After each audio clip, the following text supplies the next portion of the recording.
আমাদের বিবাহবার্ষিকী উপলক্ষে এবার আমার হাজব্যান্ড আমাকে কি কি গিফট দিয়েছে ভাবলাম সেগুলো আজকে তোমাদের সাথে শেয়ার করা যাক। আমি প্রায় কয়েকদিন আগে আমার হাজব্যান্ডকে বলেছিলাম এই সেম টু সেম ডিজাইনের একটি গোল্ডেন নেকলেস আমাকে বানিয়ে দিতে। এই ডিজাইনটা আমার পছন্দ হয়েছিল বলে আমার হাজব্যান্ড আমাকে না জানিয়ে নিজে থেকে সারপ্রাইজলি এই গোল্ডেন নেকলেসটা বানিয়ে নিয়ে এসেছিল। এই গোল্ডেন নেকলেসটা তোমাদের কাছে কেমন লেগেছে অবশ্যই কিন্তু কমেন্ট করে জানাতে পারো। তার সাথে আমি বেশ কিছুদিন আগে আমার হাজব্যান্ডের সাথে শপিং করতে গিয়েছিলাম, সেখানে আমার এই ড্রেসটা অনেক বেশি পছন্দ হয়েছিল।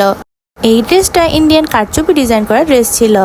এই ড্রেসটার কালারের জন্য আমার অনেক বেশি পছন্দ হয়েছিল।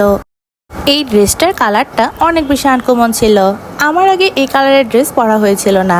এই ড্রেসটা পরে অবশ্য তোমাদের সাথে পরবর্তীতে অ্যানিভার্সারি মেকআপ লুক ভিডিওটা শেয়ার করব। গোল্ডেন নেকলেস আর এই ড্রেসটাই ছিল আমার অ্যানিভার্সারি এবারের গিফট। আর আমার হাজব্যান্ডকে আমাদের অ্যানিভার্সারি উপলক্ষে এই হাফ স্লিভের প্রিন্টের শার্টটা গিফট করেছিলাম।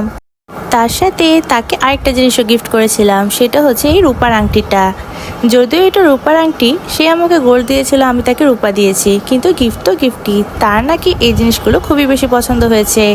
আসলে প্রিয়জনের কাছে গিফট পেতে কার না ভালো লাগে।